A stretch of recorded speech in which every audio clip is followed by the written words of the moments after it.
What's up, gentlemen? This is Rising Phoenix Podcast about how to rise up after your divorce. I'm your host, divorce coach, Michael Rhodes. Let's get into it.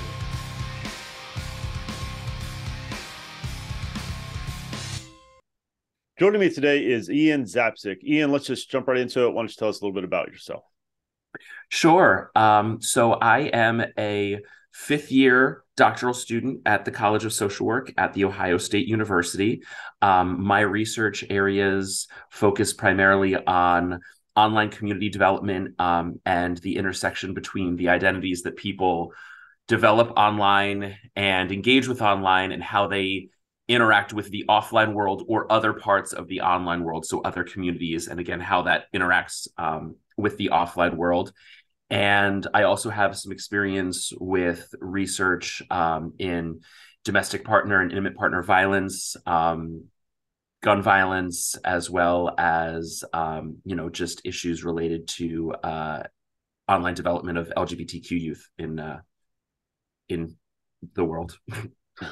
I mean, that sounds like fascinating. I feel like I missed my calling in life. I should have been doing some of that shit. And so how I found you is you posted on a subreddit, which I believe is anti-red pill, which folks know I'm pretty anti-red pill. And it's because you're doing a research paper, and we'll dive into that a little bit more. But before we get any further, I want to what I like to do, as folks know, is I like to define things. And red pill has been talked about on a few occasions on this podcast, but I want to again define it. What is your definition? Because I'm sure other people have different definitions. What is your definition of red pill? Sure, that's a great question. So it's best to sort of look at it in two ways. There's red pill philosophy, as a lot of the literature refers to it, as well as the red pill community. And I am going to differentiate those just so that we can be specific about what we're talking about. And so red pill philosophy or ideology, however you want to think about it, is this idea that there is some sort of conspiracy, for lack of a better word, that feminism and women have gained the power in society based on the fact that in cisgender heterosexual relationships, they have the ability to gatekeep what men have access to their bodies and to physical intimacy. Mm. And that the way to overcome this is to wake up to it, to take the red pill, which is, borrowed from the Matrix. Right. And there's a whole range of different blogs and different YouTube channels, a lot on TikTok now, et cetera, that's related to different ways to do this. And one specific community within this overall umbrella that's often referred to as the manosphere, one specific community popped up on Reddit about 10-ish years ago, give or take, and it was called the Red Pill. And the specific philosophy there, this was sort of an extension of a lot of the pickup artistry philosophy that had been around and been circulating the internet for a few years before that. And it was basically systematically applying this philosophy. And so it comes with a set of particular strategies, particular lingo, and the way to employ this. So, for example, I'll give one of the most commonly known things about Red Pill, the community, and their systematic strategy is something that they call dread game. And so dread game is a system of behaviors where the male partner is always inspiring a level of dread that he is going to leave the woman that he's in the relationship with, which makes her, according to their beliefs, more likely to acquiesce and to basically, if she has any conflict in the relationship or if there's anything that she doesn't want to do, and I use that in the broadest sense of the term because it can really be applied to almost anything. If there's ever a time where the man feels that he is not getting what he wants in the relationship, he employs dread, and then she is supposedly going to stop doing all of that because she's so afraid that he's going to leave her.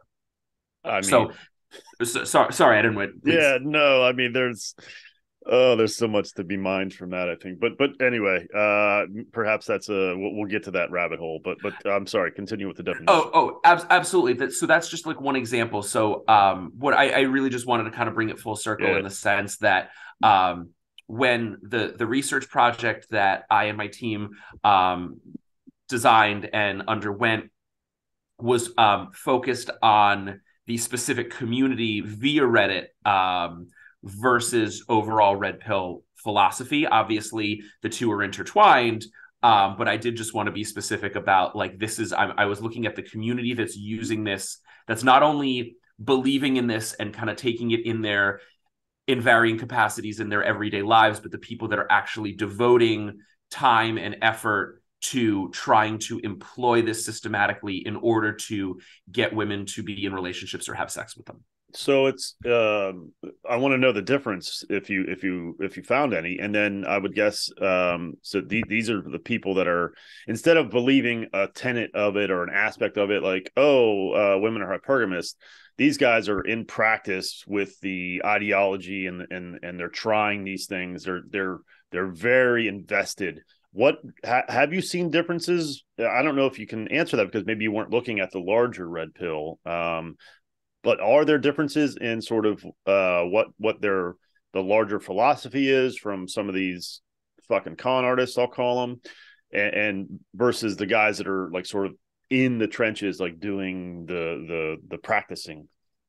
So that's a very good question that's a little tough to answer in general, as well as a little Yeah. tough for me to answer, but I will give my thoughts on the matter. So number one, and you know, not knowing what your listeners' familiarity with the overall manosphere is, there is a lot of fragmentation with it. I think that there's generally a lot of overlap, and we know from algorithmically based platforms that if you're seeing one thing, you're probably going to see a lot of things related to it. So the same person might be engaging with the red pill community and the men going their own way community, which is one where you know, whereas the red pill is men systematically trying to get women to date and have sex with them, men going their own way is people that are like, I'm done with this. I'm Right. going to support myself and other men and not worry about women.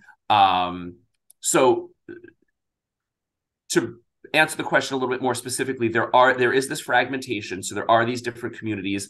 The other thing I was going to say is that, and we see this in any type of systematic organization across the world. This is not unique to the manosphere or any gender or place in the world, is that no one's really ever fully capable of adopting every single tenet or aspect of a dogma or of a Yeah. system, right? And Yeah. so what you're going to see, and this actually, we can talk about this a little bit later regarding the results of our studies, what you're going to see is that people are going to say publicly to one another, I believe this, Right. but then in practice, they're going to take the parts that fit for them and they're Yeah. going to sort of ignore or discard the parts that don't fit for them.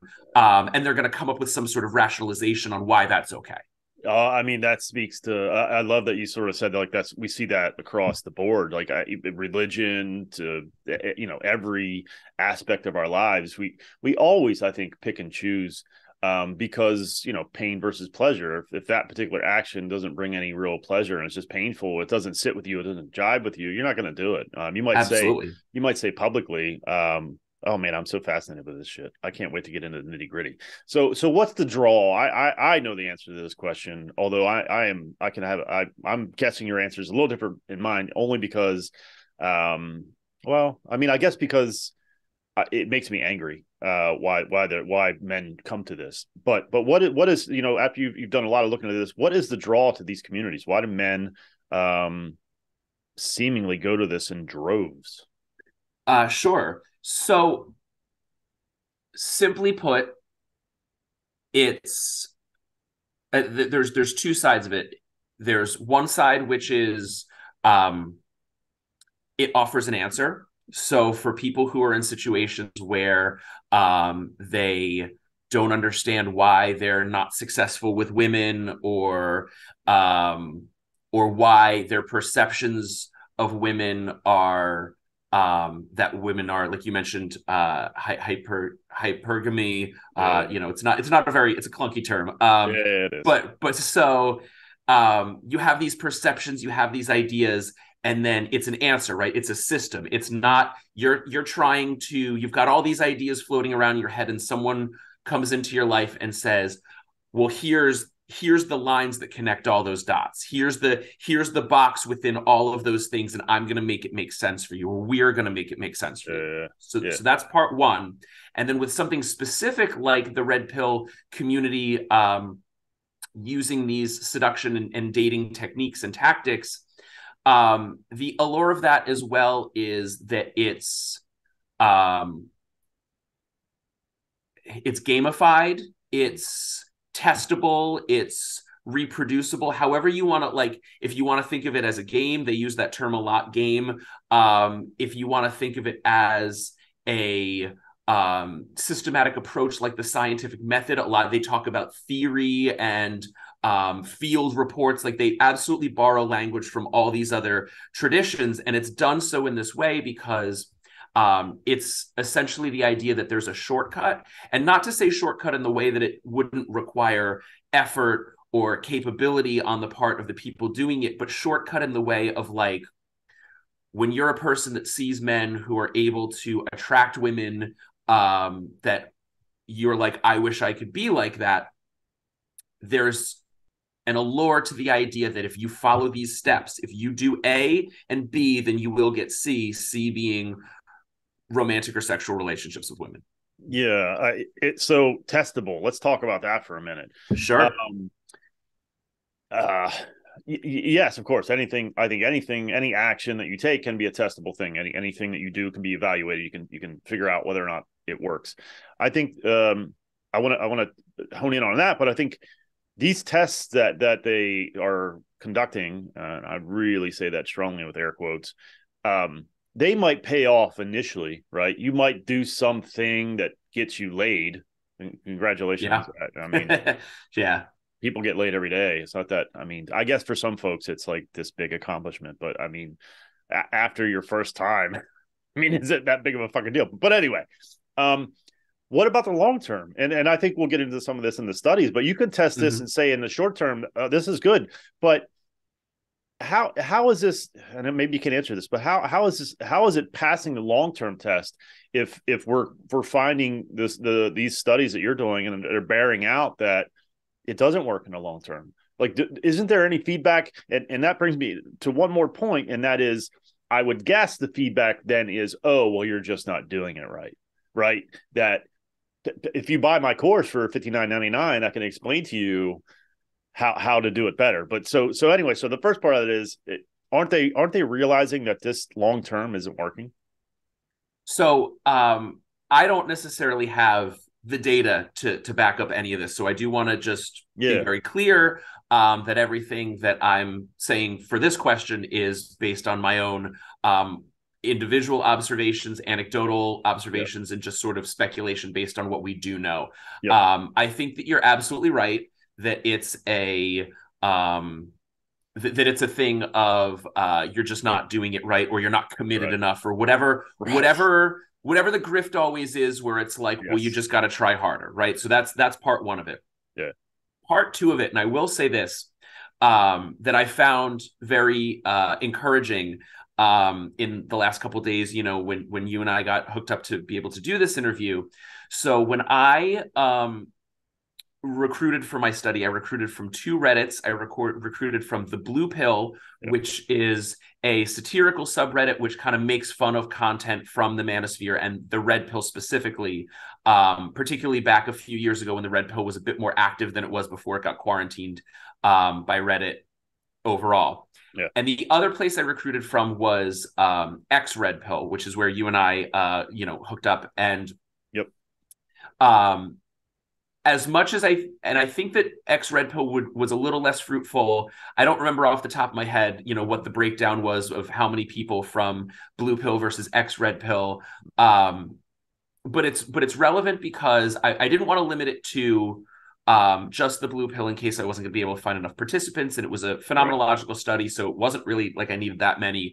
Right. But what I also wanted to do was focus on subreddits where like I could have gone to 2X chromosomes or other feminism related subreddits where there would have been maybe a more general familiarity with specific types of misogyny, but not with the red pill specifically. And people it might have been harder to find that specific community, number one. And number two, those are obviously much, much larger subreddits. So I also, the other side of it could have been overwhelmed with potential participants. So Right. Right. those were motivating factors for why I chose where I chose. And the one thing that was very encouraging for me when I posted the results, these two articles that I've published, that we've published this week, when I posted those, which this project began 4 years ago. And so when I posted those this week, one of the things that jumped out very much to me was that X Red Pill seems a lot more active now than it was a few years ago, and then more than the blue pill is currently. Hmm. And so I did find that a little bit encouraging, just in the sense that I am hoping that people are starting to realize that this doesn't work.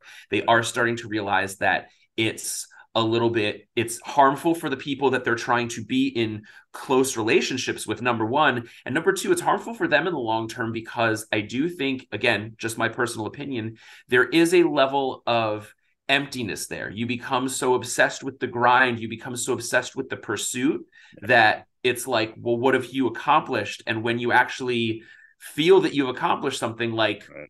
is there any personal satisfaction? Are you ever able to just be comfortable and happy and calm in yourself? And so I'm hoping that the long-term effects are that people are starting to realize that this isn't really working.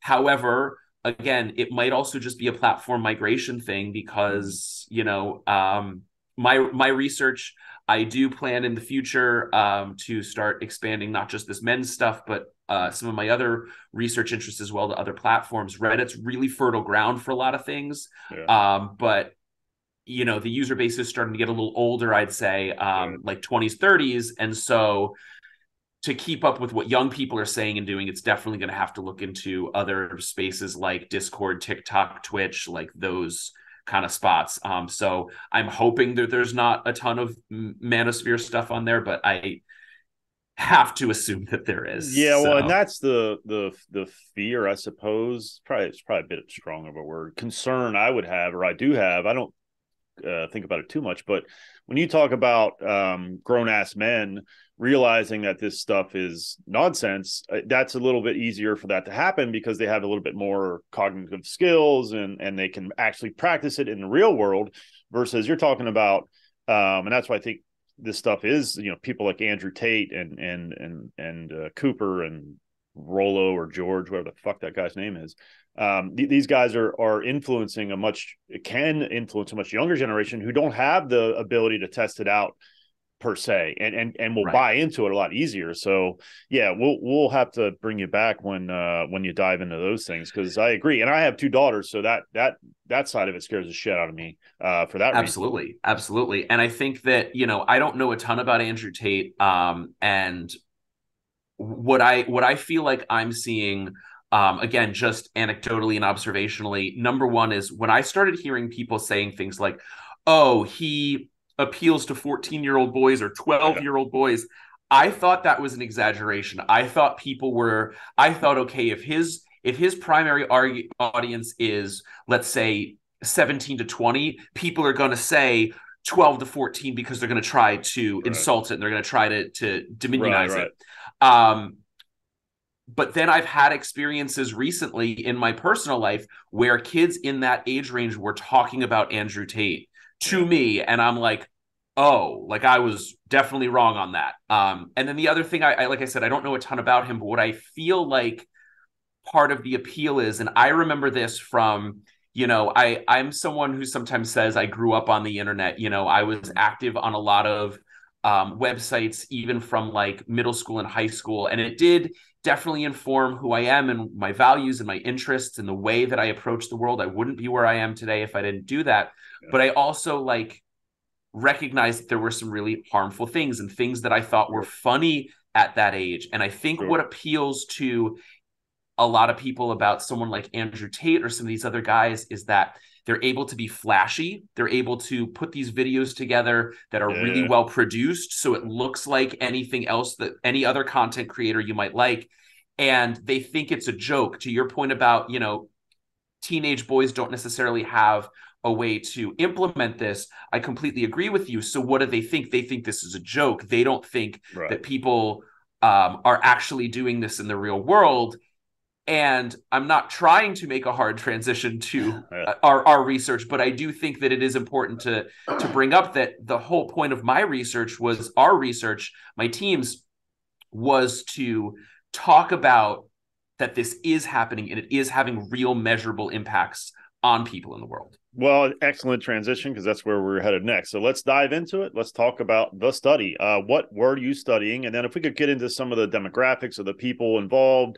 I know that you don't have the male demographics. Well, I'll let you explain it, but let's dive into it. What did you study? Sure. So our project began actually as a project for the qualitative methods course that I was taking at Ohio State, and but we pursued IRB approval, and we made it be a full study. And so it needed to be small, which is why I took a phenomenological approach, and it was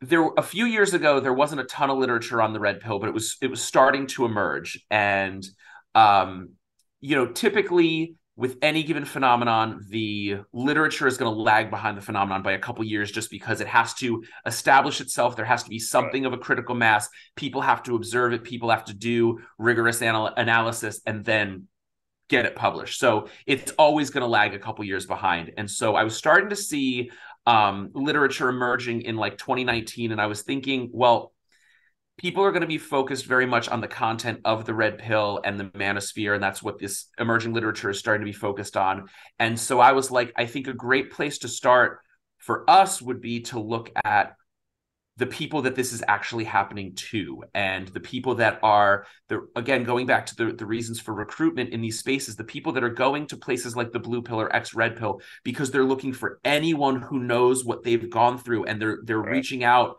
and that they want to share their stories, and they want to talk about, I was in this relationship and this is what happened. And so really the overarching question that we were pursuing was the overarching question that we were pursuing was like, just what are the experience? It was very iterative. It was very open. It was just like, I wanted to establish a study where there was some platform for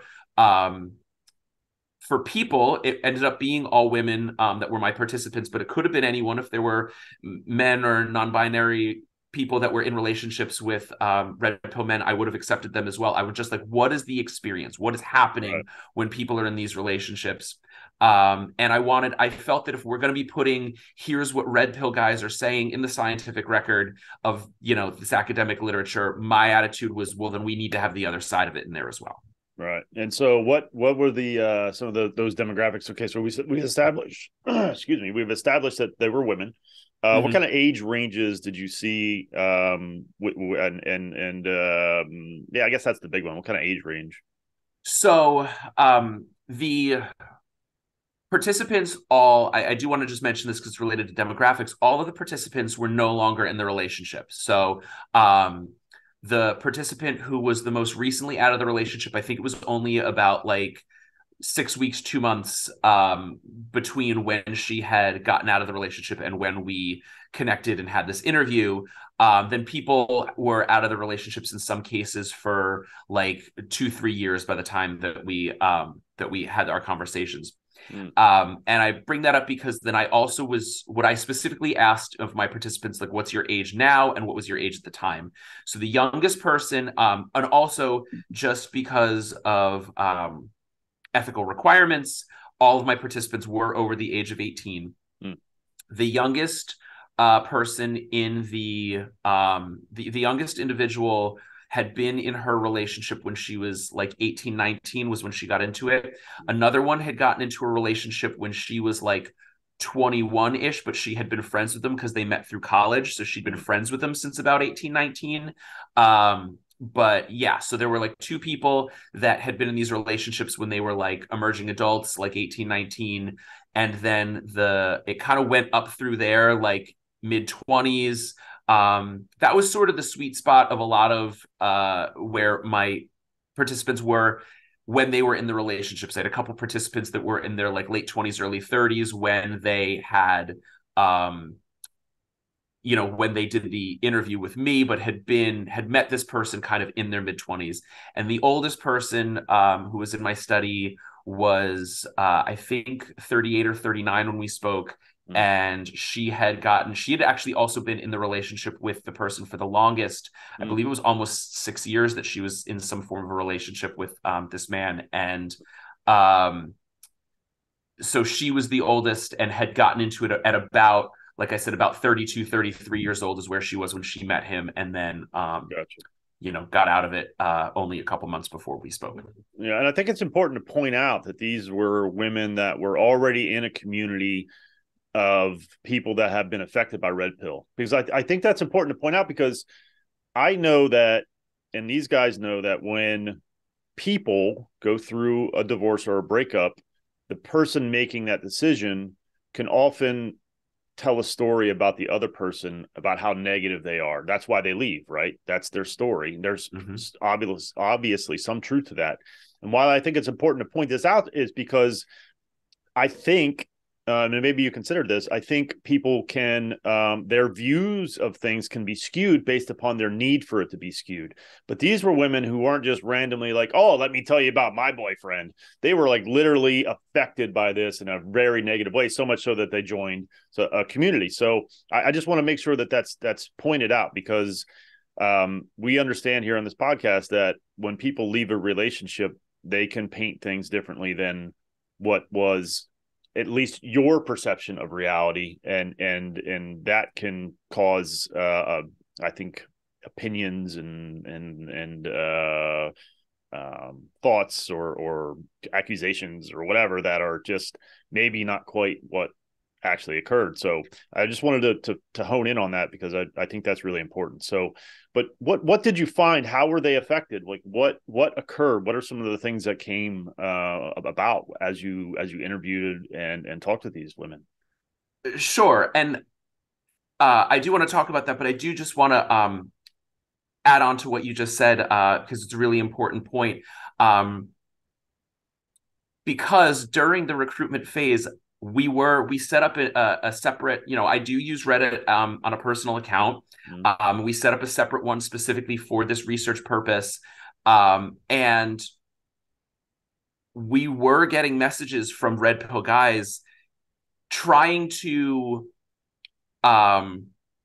sort of nip in the bud exactly what you were talking about. Oh, of course, they're on the blue pill, they're on X red pill, they're only going to say the negative things. They're only going to say the negative things. Come talk to us, or come talk to red pill women, which was something that I considered doing, because what I will say just about overall rigor in the study is that there is, some slight concern, and there is a slight limitation going in the sense that we did only talk to people who were in satirical or ex red pill groups in this way. So the likelihood was a lot higher that we were going to get, in our purposive sampling, that we were going to get people who'd had negative experiences.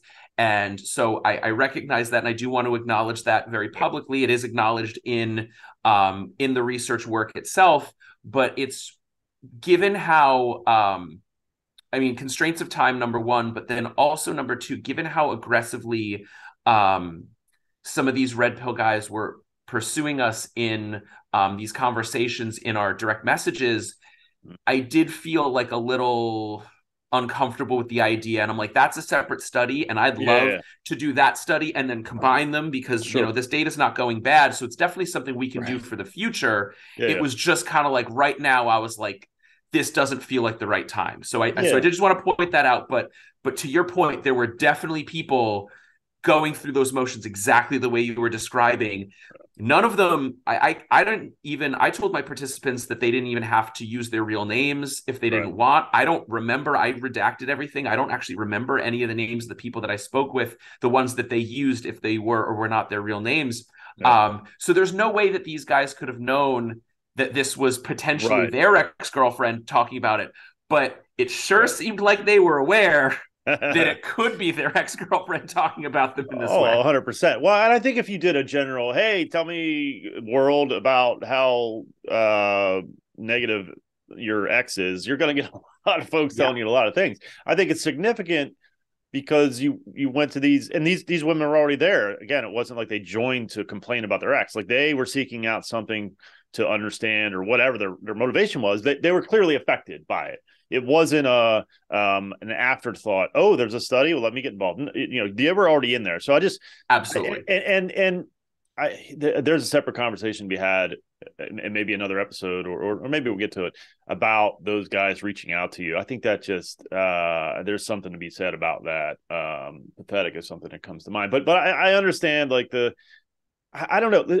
I had a woman divorce me, and I Mm-hmm. didn't go to the divorce forum to complain about women, or whatever. Like, I don't know. I just, there's something very weird about them reaching out, trying to defend themselves, especially in a sort of abstract kind of way, because like they don't know if you're talking to who you're talking to, let alone Right. they don't even know if their ex is in those subreddits. So, but Right.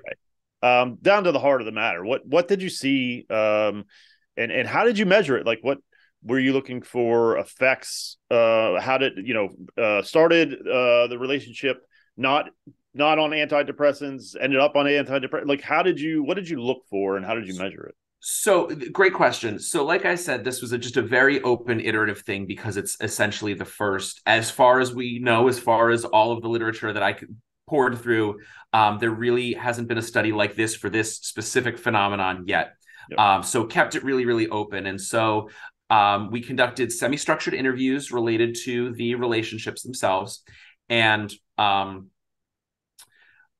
basically, the way that I structured the interview guide that I developed with my co-author, Dr. Karandikar, was to kind of look at the relationship as a trajectory, right? And so first was talking about the formation of the relationship, then kind of talking about the main like sustainment phase of the relationship. So thinking of it in, like, we often use the phrase honeymoon phase. So kind of looking at that, how did you meet and what was the honeymoon phase of your relationship like? Right. Then what was the relationship like once the pretenses sort of dropped and you knew what was going on? And then then kind of looking at how the relationship ended. And it just so happened that all of my participants were people who were no longer in those relationships. So then what's the aftermath of that? We wouldn't have gotten into that, obviously, if they were still in the relationship, but Sure. I was able to talk about that with them. And so one of the other demographic things that I'll talk about related to results, there was a pretty wide range of lengths of the relationship. The shortest one was, I think, about 6 months. And then the longest one was, as I mentioned, about 6 years. So there was a pretty big range that people were in these relationships. Talking about the formation of the relationships, what we really saw is that 5 of the 6 participants, in some way, the internet was really integral into the formation of this relationship. So multiple people met on dating sites, or there were other internet related things. The woman who met her partner, dated her partner for 6 years, she was involved in a meetup.com community, and she went to a meetup event and he happened to be there. And I do think it's worth mentioning that he was not involved in the meetup. I guess he was like the brother of the people who were hosting the meetup event or something like that. I don't remember exactly, but Right. I do think she'd probably want me to mention that he was not in. She was like, meetup is safe. Like she was Right. very clear. Like she's like, I had Right. positive experiences with meetup. It wasn't exact. Like just wanted Right. to throw that out there. So, but, and then people were meeting on chat rooms. And even once, I mean, I know it sounds like just a given thing to be like, oh yeah, we all use technology now. Everybody talks about the kids and their phones these days. Like Right. Right. everybody talks about how often we're using technology, but technology was so integral to the start of these relationships and then to the maintenance of these relationships. If you don't text me in the next hour, we're done. Like it was like people had to be on their phones all the time. They had to be aware. They're using chat rooms. They're developing these relationships. They're learning about their partners are using the red pill, obviously, through technology, and then they're learning about it through technology. Because a lot of the people who were in these relationships, these guys were very open about it. Hey, watch this video that I just saw. Like, it wasn't, yeah, there were some people, it was, I want to say, because I had 6 participants, I want to say it was like a 4-2 split of like 2 people. And again, I might be wrong on that off the top of my head, but it was, there were a lot of people who were like, yeah, he would talk about this all the time. He'd show it to me. One of my participants specifically said that he spent like 90% of his time doing it. I said, one of my questions was specifically like, were you aware of it during the relationship? And, or did you come to learn about it after? And there was one participant who, like, she was kind of aware he was into some stuff. And then after, she found like old chat logs with his username where it was like, then, that was much more how she was aware of his participation. But Gotcha. the one participant said like, yeah, like 90%. She's like, he was always on it. He's showing it to me, being like, look at this, look at this, look at this. I do also just want to mention, I forgot this thing about demographics, but she was one of my European participants. Of my 6 participants, 4 of them were based in the US. One was based in the UK, and this participant, the 90% young woman, was based in mainland Europe, but she, for anonymity and safety, did not want to get specific about which country she was in, but it was a mainland kind of central Western Europe. Gotcha. So okay, so the relationships ended. Was whose choice was in all of those, or what's the data say there in those participants? Who ended the relationship? Yeah, sure. I realized we also skipped over the middle part, but let's talk about the ends. It was about, again, generally it was implemented by the man, whether in explicit or implicit ways, is what I'll say.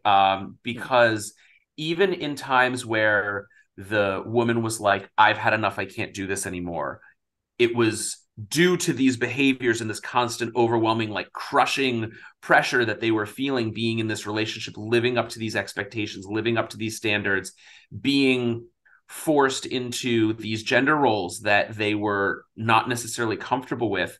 All of the women that I talked to kind of espoused differing levels of feminism. And what was very interesting was they all kind of identified that, like, they never really, I don't want to say all of them, but a lot of them were like, I wasn't really interested in feminism one way or another before, but I definitely am now. Like, there was a lot of this kind of rebound effect. But more specifically, to answer the question, again, it was in whether it was engaged by the man, which in multiple things, it was like, he was like, I want to go have sex with other people, or you're not living up to the standards that I have, or whatever that might be.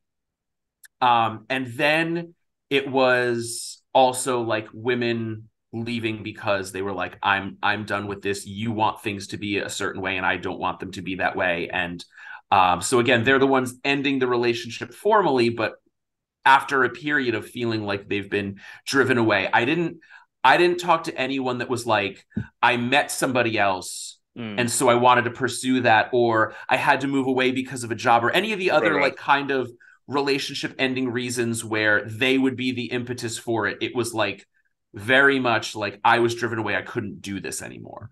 Yeah.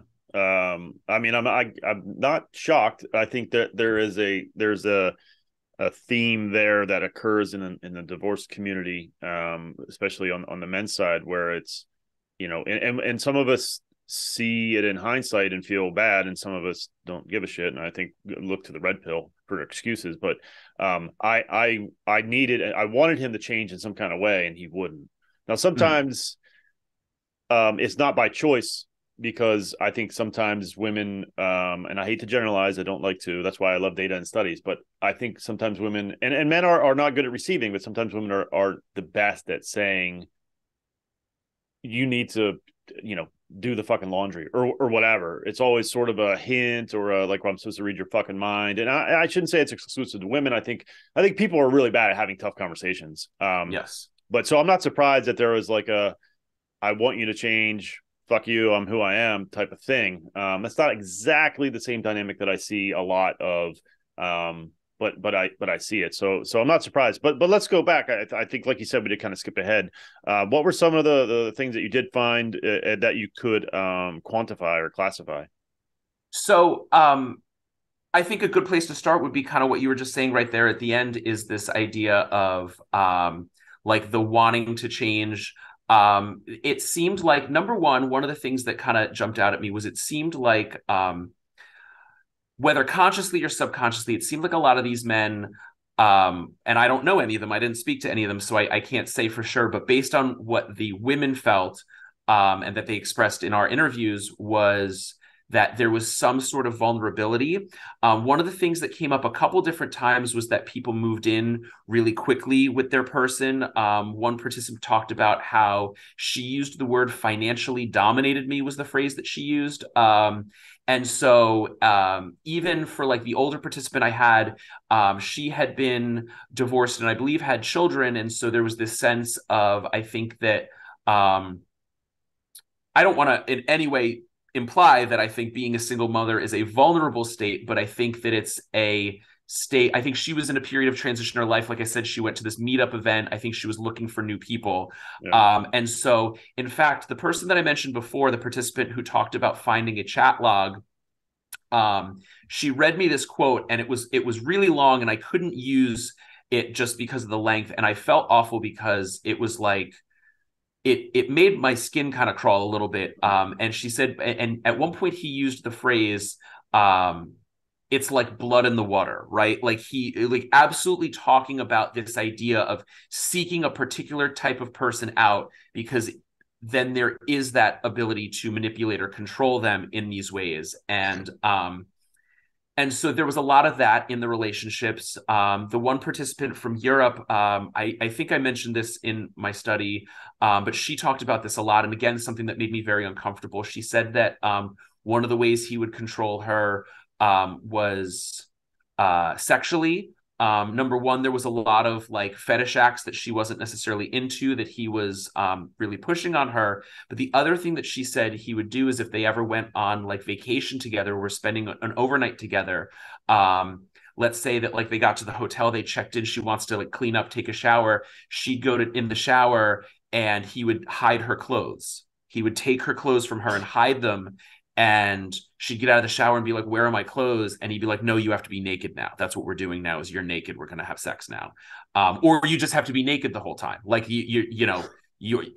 and so really what it's getting at, and I'm talking about a lot of different things here, is like this level of stripping autonomy from the women was really just kind of common throughout this, whether it's, you have to, which I mentioned before, you have to call me back as soon as you get this text message, whether it's you can't spend time with these other people anymore, which came up a lot, whether it's you have to live in my house and I control all the money, whether it's I'm literally taking your clothes so that you have to walk around naked and you can only be clothed when I say you can be clothed. Like there was absolutely this stripping of the autonomy of women. And then that went even further into things like multiple people talked about how because the red pill really establishes a very what we would classify as probably like traditional or sort of I do think that there's some overlap with some certain type of politics, but I want to be very clear that when I say the word politics here, I'm referring to social politics, not electoral government kind of stuff. Right. So what we would think of as socially conservative archetypes of gender roles and gender roles within a marriage. So things like women are expected to cook and clean, things like women are expected to have babies. There was one participant who talked about how a big part of the reason that her partner didn't want to spend time with, I think it was his sister anymore, is because she had made the decision to not have kids. And I believe she was going to try to have a hysterectomy. Mm. There was another person who talked about how she didn't want kids. And that was a big source of conflict in the relationship. There's this, at the end of the day, like, if you're with me, your body belongs to me to some degree, including to have another human, come Right. out of you Right. eventually. So that was absolutely a big thing that came up. Um, So it screams to me insecure men, insecurity, and I think that is part of the draw of red pill. Is I feel I don't feel very good about myself, but here's a way to protect myself and game the system or game these women or whatever. If you say you have to call me back or text me back within a certain time, you can't see these types of people. That might be part of the red pill in some kind of way, and I don't know enough about it. I started reading the Rational Male, and I made it in a couple chapters in. I was like, this is horse shit. Why would anyone buy this? This is nonsense. Like hypergamy I interviewed Sean Smith, he's a psychologist, and he's even it was sort of a red pill darling for a little while, and then he dove into the research, and he was like, hypergamy isn't real when you're in a relationship. It gets you into a relationship, but they don't continue it to get out of relationships. It's not like they're constantly scanning the horizon for the best dude. They are when they're single, and then they mate. But once that point happens, that doesn't apply any longer. But and so I was like, this is bullshit. So I think that's the draw, right? Is these guys are hurt, vulnerable, insecure, and I was there for sure. Like I said, I picked up the fucking book. I had enough sense to realize this is nonsense. But that seems to me to be this is what it's screaming at me, is like, these are just insecure men. so I have a lot of thoughts about that, but I very much agree with what you're saying. And so one of my favorite things, I hold this near and dear to my heart, and I wish I had the authors off the top of my head, and I'm kicking myself that I didn't. There was something you brought up before. Earlier in our conversation, you said something about people trying to get laid, and you were kind of like, well, whatever. And Right. I generally agree with you on that. However, if you look into the research on masculinity, what comes up again and again is the fact that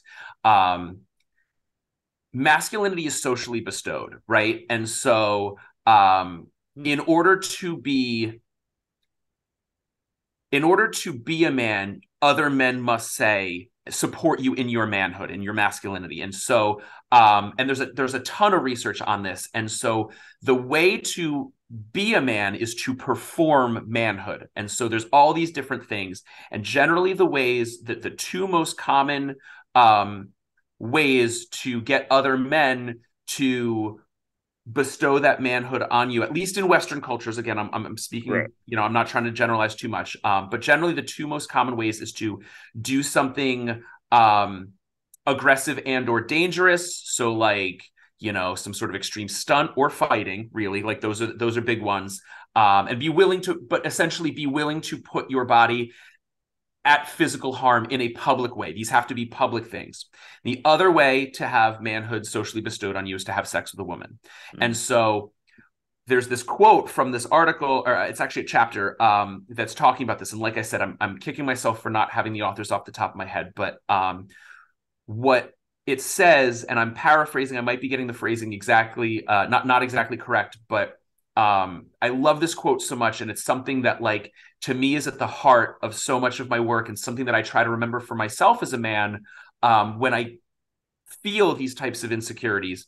Is the quote says something along the lines of, the only constant then in manhood is perpetual anxiety. And so they're talking about the fact that to be considered men socially, we are always kind of anxious that the world won't see us as men. And so we're always doing these things, and we're motivated to do these things because we never get to feel comfortable in our masculinity, because someone or something is always trying to undermine it. And so I bring that up because It's exactly what you're talking about, this insecurity, and why are they doing these things? And why are they so drawn to the red pill in general? It's because it gives them a way to be constantly performing masculinity and to be constantly establishing themselves as men. And within the vulnerability thing, I admit freely that I was someone who was bullied growing up. And you know what? It only was in the last couple of years that I was comfortable saying that, because we have this tendency Yeah. to downplay things. Well, kids picked on me, but they didn't hit me. Right. But then sometimes they pushed me around, but it wasn't that much. Like, you're always Yeah. comparing to the worst.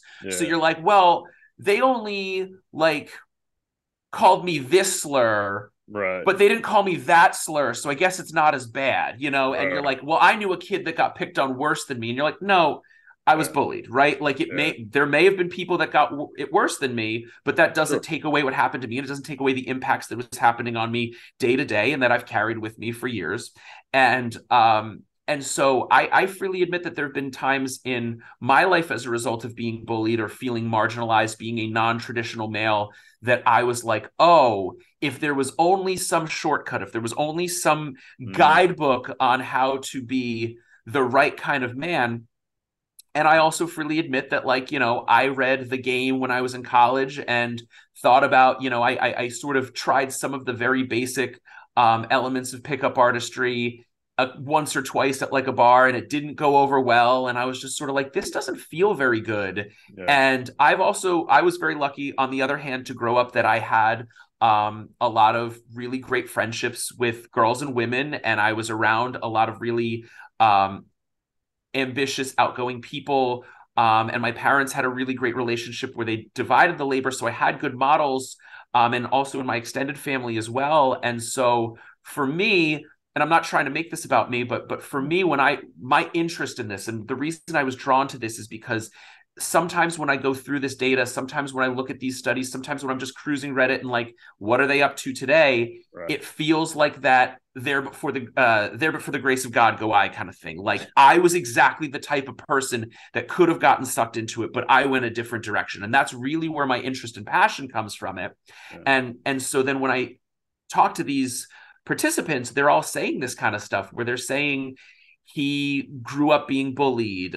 People made fun of his glasses or his weight. The woman who was a little bit older, her red pill partner was older than her. And I do want to bring that up also in terms of demographics, to mention that it's not just a young person's thing. This guy was in Yeah. his like mid to late 40s, going on red pill every day, commenting on things, employing these tactics like in their relationships.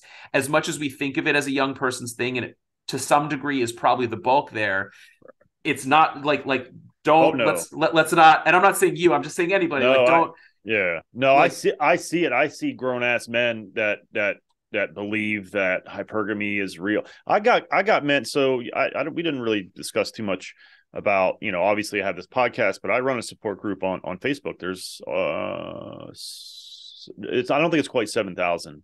oh, that's awesome though. That's still, Uh, even if it's almost that much, that's still a good reach. I mean, it started out. I mean, it's divorce support for men. It has nothing to do with the podcast. Obviously I run it, so podcast stuff gets sprinkled in there. I don't push it. It's not spammy. I don't, I coach men too, and I don't really talk about that too much because it's not the purpose of the group. Mm-hmm. I run it so that stuff gets in there, but I see grown ass men with daughters that talk about how hypergamy is real. I try to sweep it away as quickly as I can, but I also try to leave a little bit of space for it. If it's over the top misogyny, you get the fuck out of here with that Right. nonsense. But some of it comes out, and it's baffling to me, and I think again it goes back to this, and you're sort of backing it up here with what you've seen in the study. It's insecure, deeply insecure men, and you're right. And I think I'm going to have to listen back and really think about that quote and that view. That I can feel fortunate because I think even though this process happened, I have a lot of evidence in my life that I'm a good man. I serve this country. I have two degrees. I do well financially. I'm a pretty good father, not perfect because no one is, but I am successful. I've got this thing that's been marginally successful for me. I'm just a dude in his basement in Pennsylvania. It's I've done well in my life, and so I don't have to worry about, am I man enough? I took ownership of my life. That makes me, in my view, that makes me a man. And I think that these men aren't doing that. They're looking for, because they are so deeply insecure. And by the way, I did a fuck ton of therapy to really get me to be able to see these things, right? You can have these accomplishments and still not be able to reflect positively on them, because it won't be enough to fill that void. And I'm not saying that I don't have flaws. I got flaws as the day is long. I got flaws, my friend. But I did a lot of work to be able to be proud of myself for these accomplishments. And I think some of these men, they're not going to therapy because that's for pussies or whatever. They're not being introspective. They're just deeply insecure, need a reason, a template, they need a guidance, someone to tell them that it's not their fault. And if they just follow these things, then they're a real man. And it's so incredibly sad. And I think it's changing a little bit. I think it's okay for men to talk about therapy now. I think it's, especially in my group, I that's, some people like, come in and they're like so distraught. I'm like, step one is get into therapy. Step two is listen to my podcast because it's fucking awesome. But it's talked about a little bit more. But and I think it's, and again, step three can be, if you got to cry, go fucking cry. I don't get, you ain't less of a man if you cry. So I think it's starting to change a little bit, but it's so much easier for someone, especially going through the divorce process, and you already kind of feel like shit about yourself, for someone to say to you, come here, buddy, it's not your fault. Let me give you a book. Why don't you watch this YouTube video? And then someone explains to you how it's not your fault, that that's just the way they are. What is that stupid fucking Richard Cooper phrase?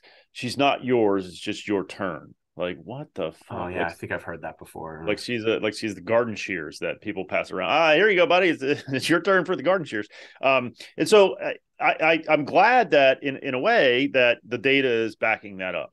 But let's talk about like what do you plan to do? Because obviously it's a small study, but you've really looked at a lot of stuff.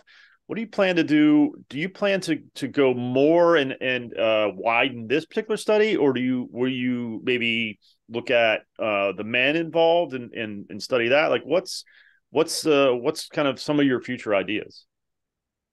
Yeah, so that's, sky's kind of the limit on that one. I think that what the first thing that I want to do, so I am currently very deep into my dissertation, which is Reddit related, but not masculinity necessarily. It comes up in some ways that I'm sure probably don't shock you. But I'm looking into stuff related to COVID-19 and No New Normal, which was an anti-COVID group on Reddit. But so that's obviously my primary focus right now, and the COVID-19 thing being that it's an ongoing phenomenon. Like there's years worth of, I could probably dedicate most of the next 20 years to that if I wanted to. But sure.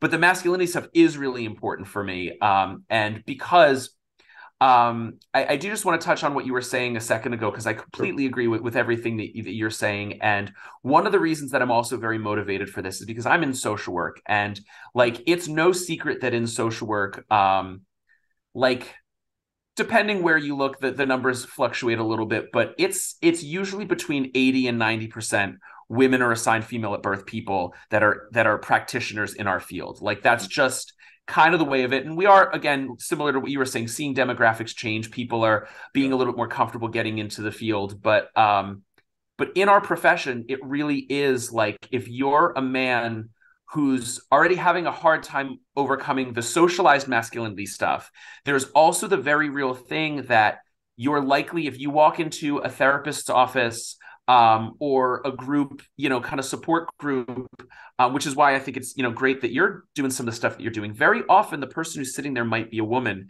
and that can be hard for people. And that's another barrier. And so, I've had some long conversations with some people that I work with about like, is it weird for the fact that, social work, our whole goal is to lift up the marginalized, and lift up's actually the wrong way of phrasing it. I shouldn't have said that, but our goal is to empower and advocate for people who've been historically marginalized and oppressed, and to,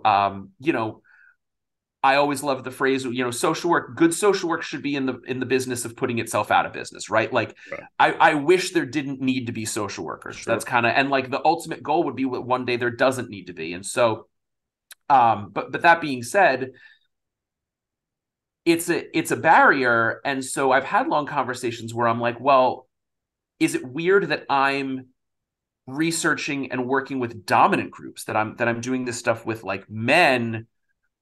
And the response that I've gotten from a lot of really awesome, really wonderful, really so knowledgeable and so helpful mentors, many of whom are women, was like, right, but like we still have those barriers. Like, someone needs to be helping. The men's rights activism movement loves pretending no one's on their side. They Right. would not believe how many social workers are like, we have a problem with inaccessibility for men sometimes. There's a reason, speaking, that this is a divorce podcast. One of my mentors, Dr. Lauren McElroy, has colleagues and has done some work herself related to like custody groups. And it's like, very often when men are in some sort of like scenario where they have to go to some sort of either court-ordered therapy or support groups or whatever, anger management, they're walking into a group, and the person who's gatekeeping whether or not they get to spend time with their kids is a woman,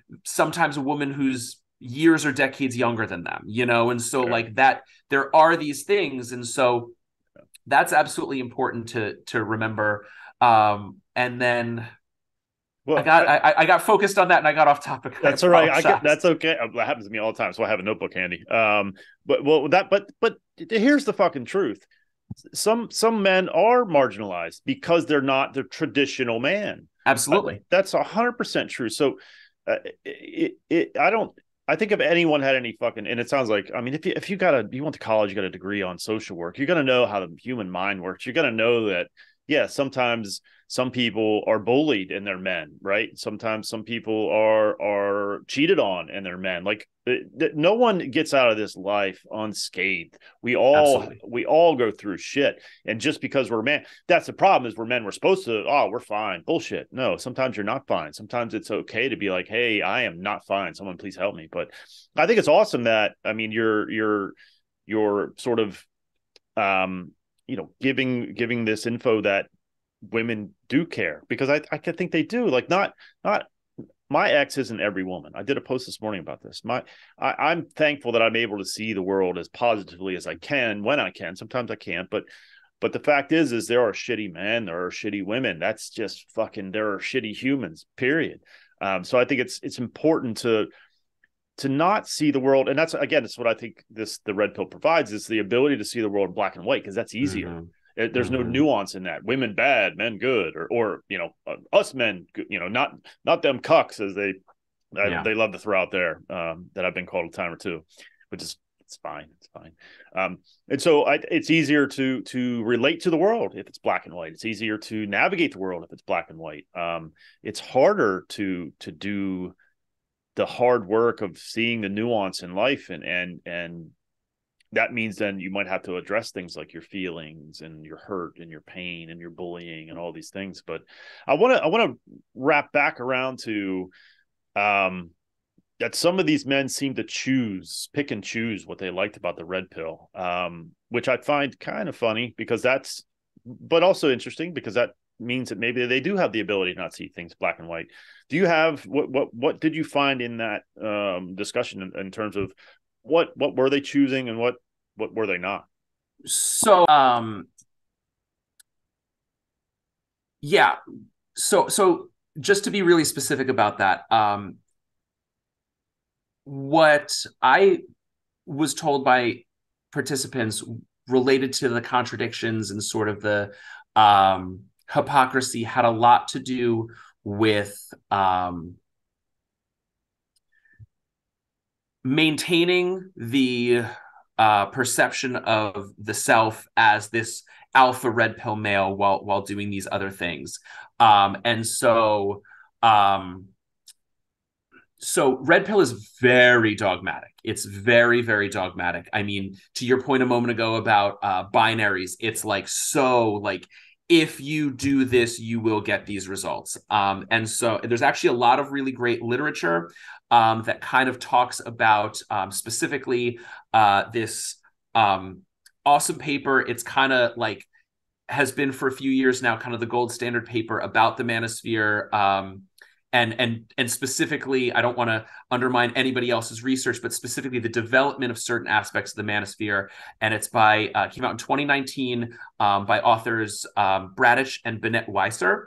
And it's free to read online. So Bradich and Bennett Weiser 2019. And it talks about this whole thing being a con game. Cool. Yeah. And it talks about the manosphere, red pills into incels being a like not just a con game, but really reflecting the promises and failures of neoliberal capitalism. It's really interesting, and I love that paper so much, which is why I had to plug it real quick. And I suggest everybody read it. But what they talk about is this con game nature. Red pill is dogmatic. You do X plus Y, you get Z, which is women. And incels come out of that because they're like, well, I tried X and I tried Y and I didn't get Z, and I'm mad at you now. And black pill, right? Black pill, exactly. And the original, they talk about this in that article I mentioned. The original like incel, not the term, but the original kind of what the modern incel forum was called puahate.com, which pickup artistry or pickup artist hate, because they were angry at these guys that were telling them that they could do these things and then it wasn't happening. But eventually the anger shifted, as it always does, and PUA hate became slut hate. And the anger stopped being directed at pickup artists because to some degree there was still this buy-in of it's not the system's fault, it's the women's fault. And so it became, so yes, it's your fault for not doing it right, but it's the fault of the women. And so that's where, I bring that up because red pill is so dogmatic.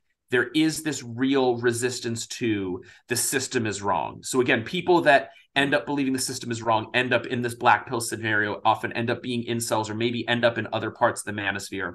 But then when it comes to the contradictions is when you get things like one of the specific things that came up with one participant was that early on in the relationship, the partner was talking on and on about how beta it was to be physically violent with your partner. And the whole thing in red pill, for those who don't know, one of the other main tenets, I talked about like dread game earlier, one of the other main tenets is what's referred to as maintaining frame. You create this frame, you create this idea of your person. It tends to be very connected with stoicism, or at least their sort of misapplication of stoicism, where it's like, don't show excessive emotion in any capacity, up, down, left, right, doesn't matter. And no matter how much someone goads you into trying to have outbursts of emotion or to do or say something that is not consistent with the way you believe yourself to be, you must maintain frame. And so there's like all these exercises and readings and stuff on maintaining frame. And so this one participant was talking about how her ex called, again, intimate partner violence, he referred to it as beta because it showed a lack of maintaining frame. It showed that he wasn't a person who does that, is not in control of themselves, is not in control of their emotions, is not in control of their actions. And that's a beta move. And then later in the relationship, he started hitting her. And so like, you know, and it's that kind of thing where it's like, okay, I've got these like ideals, but then when I feel that it's the need for me to do it, then it's okay to do it. It was probably her fault, I'm guessing, right? I mean, I imagine she was the one who I distinctly remember she was the participant, and to be clear, she was the only participant who specifically enumerated physical acts of violence against her. But That's not to say it didn't happen to anybody else. They might not have Right. just wanted to disclose it. But I also don't want to presume that it did. I'm just saying that Yeah. she's Yeah. the only one who did say that. And so, in terms of her fault, she was also the participant I mentioned earlier who would talk about having to be on her phone, like ready to respond to him at all times. There was one time I believe she said where I think that she didn't like respond to his text message or call fast enough. And when she got back, she was living with him at his family's house. And when she got home, all of her stuff was like on the lawn. And he was like, "You don't live here anymore." Like it's so even if it's not physically violent in that way, that's also a form of intimate partner violence because that's coercive control right there. You are Yeah. making her, you are trying to control the situation. So again, it's a beta move to have your emotions like whatever too much, but then you Right. took all of her stuff and you threw it on the lawn. Right. And like I think about that type of action. I don't know how much of her stuff was there. I wasn't there, Right. Right. obviously, but you're like, even if it's only one armload of stuff, you still have to walk, you still have to put it all in your arms and then walk all the way outside and drop it. Like at some point in that time, are you not thinking like, am I overreacting? Is this like, you know what I mean? Like, and once you put it down, even if that's the moment where you're like, I overreacted, I got out of frame, whatever Right. it Right. might be, he could have picked it all up and brought it back inside. You know what I mean? Like Yeah. there's all these opportunities. So, that was one of the contradictions. And again, it just sort of seemed like there was this picking and choosing. As I mentioned a few minutes ago, there's a lot of stuff in the red pill related to there's a lot of stuff related to sexuality, and like the ultimate goal is to like have a lot of sex, but then also related to this traditional life. Part of the I think I don't know enough about red pill theory, quote unquote, Right. to say whether um, having a traditional life with a traditional wife who is a homemaker who cooks and cleans and has your babies. I don't know if that's considered part of maintaining frame or it's just a part of the overall ideology that things have to be in order in every aspect of your life. I don't know, and it doesn't really matter. But the point Yeah. being that so many of my participants talked about how there was this attempt by the partner to create this life that external people could view as idyllic or external people Hmm. could view as successful. One participant it was obsession with like cars and like fashion and things like that. Another participant, it's like talking about wanting to be the perfect husband and wanting to go to church and wanting to like be that part of the community. Another participant, it was like being a Boy Scout leader, right? Like there was this conversation about creating this life that to the outside world seemed so put together and seemed so again, talking about those socially conservative values, like seemed so much like the ideal Western man, because there is a Right. level of quote unquote Western chauvinism that tends to be baked into the red pill. Yeah. And all three of them were like, yeah, behind closed doors, he's like asking for sexual acts that I'm not comfortable with, or he's going he's smoking pot downstairs while his kids are upstairs. He's going on like Reddit and like commenting lurid things on like fitness progress pics or like whatever it might be. Right. That's another sort of level of this contradiction. I want to be very clear that in my position, and as best as I could tell my participants, but I didn't probe it too much, I have no personal problem with any type of sex as long as it's consensual between two adults. Um, I have no problem with people, in a safe, respectful way using substances, as long as they're not causing harm to themselves or others. Sure. And so like, and if you want to post like thirsty comments on things, if your Right. partner's okay with it, or if you're single, that's fine too. Like, it's not that those actions were inherently wrong. It's that these people were in these relationships being like, why are you doing this? And why are you doing this when you're making such a show to Right. be out in public being like, look at me, this Boy Scout leader talking to all the parents, I'm such a great guy. Right. And then I go home and like, hit the bong while my kids are sleeping, and so like Right. it's that's also where there's this contradiction. I don't know that the red pill themselves would see it as a contradiction, Mm. um so long as they were maintaining frame in their partnership, blah blah blah blah blah. Right. Right. um but it was just very weird that, like, the partners were, it was this level of confusion being like, this doesn't jive to me Right. and I don't understand why, and like, why are you so concerned with the external stuff if you're doing these other things, and so Yeah. again, I don't necessarily think that the red pill might see that as contradictory, but like, it definitely confused the participants. Well, and there's something to be said for all of it being sort of having some contradictory. Like you're supposed to sleep around, but you don't want sluts. Which, like, how can you, like, I just you can, I suppose, have one without the other, but like, aren't you sleeping with loose women then? Aren't they sluts? Like, what? It just God, So and honestly, all of it just sounds so fucking exhausting. Like, yes, I'm just trying to yes. live, man. I'm just trying to make sure the fucking dishes are done, the laundry's done, I got food in the house, I got, the animals are taken care of, the kids are taken care of. Like, I got a job, I got this stuff. I just, I don't, I see the comfort, being a ex-military. I see the comfort in structure and having a way Mhm. to live, so to speak. There's comfort in that, but goodness gracious, it seems really, really exhausting to try and behave like these men.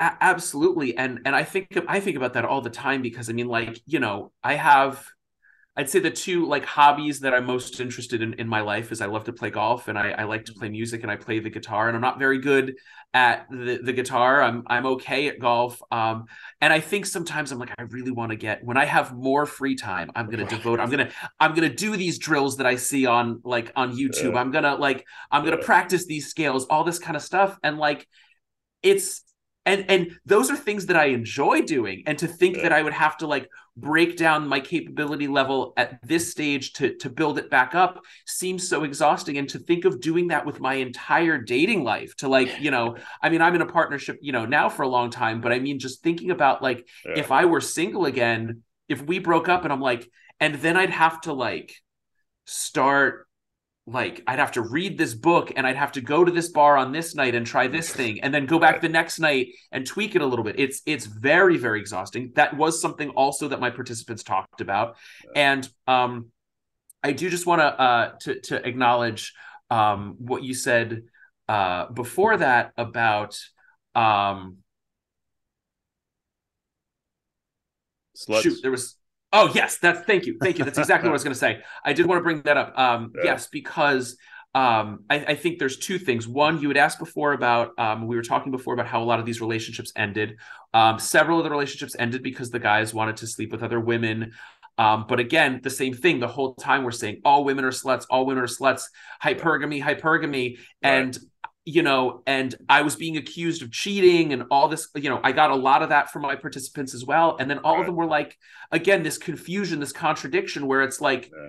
you left me to date, like, you accused me Right. of cheating the whole time, and you were either some, I don't remember if anyone, there was one person who got cheated on, and there were a couple people I think that were like, the men were talking, like, weren't necessarily like physically engaged in other Right. acts of romance, or in person, I should say, romance or Right. physical intimacy, but it was like emotional cheating, quote unquote, which really, I think in this day and age is more technological cheating, would be probably a better way of phrasing it. Yeah. There was that happening. So it's like, you're accusing me of doing, you're keeping me controlled by Yeah. making me feel bad for accusing me of all these things that you yourself are doing. Yeah. And the other thing I do want to say about the quote unquote sluts is that I do think, and I don't know, how much red pill literature actually says this, or whether this is just kind of the vibe that I've gotten, and particularly what we were talking before about the masculinity. I think there's that idea of overcoming, or I hate to use this word, but they probably see it to some degree in this way, conquering Mm. You know what I mean? Like Yeah. it's not, it's so, you know,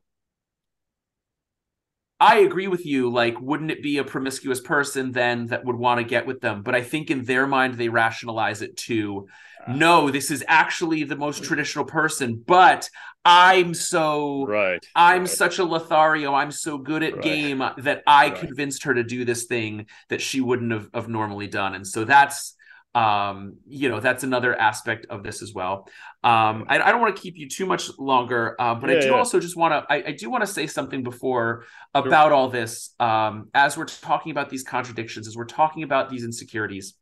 Um, I want to be very clear about my position, which is that I think that red pill is um, inherently harmful to both the people who get involved with it Yeah. as well as the people who it impacts. And like I was saying earlier, a big part of the reason that I went through this research is because and again, the people on my team, Dr. Megan Fabry, Dr. Sharvari Karandikar, I want to just talk about how important they are to this project and to my development as a scholar. Both of them have done really phenomenal work in terms of violence against women and intimate partner violence, and I've learned so much from them and so many of the other wonderful, amazing mentors that I have here at the Ohio State. Um, so that being said, I do think that it's important to note that I think that the red pill is inherently harmful, but that it was so important to us to not go through this in such a way to be like, these men are bad. Right. Obviously, being that we talked to participants who had these negative experiences, you could read this research and go like, yeah, like these people, these women think red pill is bad. Right. But I do just want to say, like, I understand why. Like, I get why this is an alluring thing to men. Sure. I understand why I've been a man who has felt invisible to women and felt like I couldn't find a person who saw me for me and wondered if there was an easier way. Like, it's really important to be like, this is harmful, but it also, the people who are in it believe that it has a benefit for them. And Yeah. that's what makes it so challenging to talk about and to research in this way, is because you're like, you have to acknowledge that side of it. Yeah. No, and I mean, there's a reason there's a draw, right? There's a reason that it's a thing, because it does fill a void. It provides solace. It provides seemingly some answers. So I understand it, and that's why I push back on it when I can, when I feel it's appropriate, because sometimes I think the more you scream this is not helpful, sometimes, or whatever I sometimes say, probably a lot more degrading than that, can sometimes cause a pushback. Yeah. So it's a tricky thing, but I think putting these episodes out, I hope that it eventually hits the right ear holes at the right time, or eyeballs, as this is going to go on YouTube, and they go, oh, okay, then I don't need to buy the seventh copy of the Rational Mail for firefighters, or I don't know. He puts so many of those fucking things out, shyster. But I hope that I get the allure, and so that's why I hope that someone finds this and at least takes a beat and pauses and tries to see the red pill through a different lens, or through some analytical, logical, non-emotional way.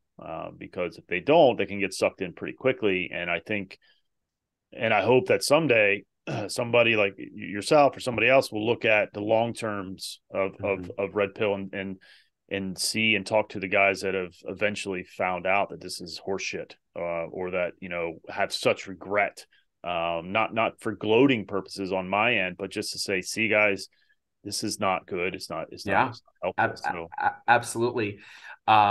Definitely, I think an important thing to do in the future. And it's an interesting thing when it comes to some of the incel stuff. That is, like, there is already some yeah. literature that's coming out on that. But I do think so. I think what's going to be interesting to move forward is also seeing what this evolves into. Mm. And we were talking about this a bit before. I don't worry for Gen Z. I teach classes, and there's some really awesome young people out there, and I think that like the march of time tends to get, there's that Martin Luther King quote Right. about the arc of history bends towards justice. I do Yeah. think that we are getting more socially accepting, and we are getting more towards equality and justice in our world. So I'm encouraged by that. But what does worry me is that there's so much of uh, the information. There's a concept. The author's last name is Klein. I don't know the first name. Referred to as information laundering, and it's a Mm. way for more regressive or unsavory ideologies to be diffused through a large space, technologically and electronically, and to be reframed in certain ways, Yeah.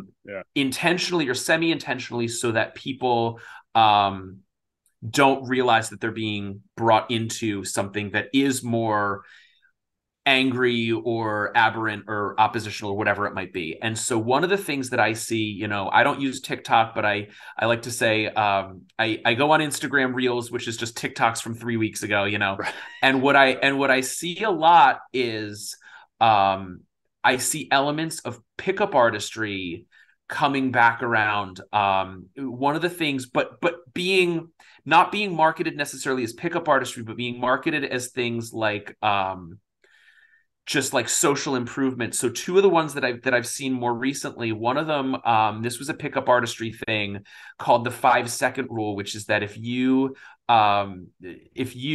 walk into a room and you see an attractive woman that you wanted to talk to, because again, well, this could be for anybody, but pickup Sure. artistry was aimed at men.